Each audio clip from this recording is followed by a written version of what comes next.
Bom, essa unidade, chamada dinâmica, é a parte da mecânica, que é o que nós estudamos no primeiro ano. A mecânica é uma parte da física, e dentro da mecânica está a dinâmica, e a dinâmica estuda as causas e modificação dos movimentos dos corpos. Anteriormente, nós estudamos cinemática, e a cinemática estuda o movimento dos corpos, né, a velocidade, né, o deslocamento, sem se preocupar com as causas. A dinâmica vai estudar o que causa esse movimento ou altera este movimento. Bom, vamos voltar um pouco na história e ver o que os cientistas da antiguidade pensavam. O primeiro deles, bem antigamente, o Aristóteles dizia que um corpo só estará em movimento se houver alguma força atuando sobre ele. Essa era uma concepção da antiguidade de que para um corpo se movimentar tinha que haver a ação de uma força o tempo todo atuando sobre ele.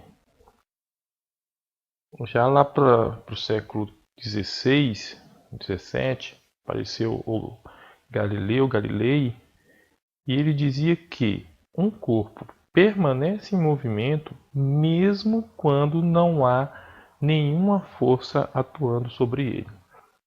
Galileu apareceu para poder questionar e dizer, olha, não precisa ter uma força atuando o tempo todo sobre um objeto. Ele vai permanecer em movimento mesmo em situações em que nenhuma força atue sobre ele. Logo após essas afirmações de Galileu, o Newton, Isaac Newton, confirmou os estudos que Galileu, realizados por Galileu sobre essa questão do movimento não estar atrelado a uma força atuando sobre o objeto, e aí o Newton então formulou a sua primeira lei. O Isaac Newton disse que um objeto permanece em repouso ou em movimento retilíneo uniforme, desde que não atue nenhuma força resultante sobre ele.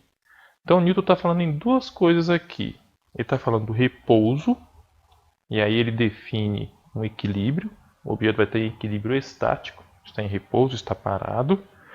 E ele está falando em movimento retilíneo uniforme, ou seja, é um movimento em linha reta de forma uniforme, certo?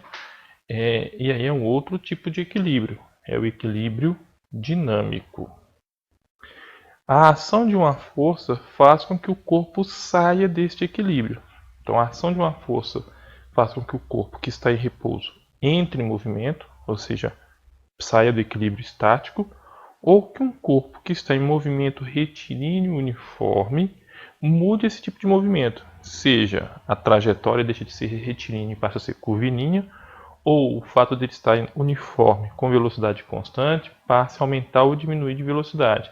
Nessas situações vai estar saindo do equilíbrio dinâmico.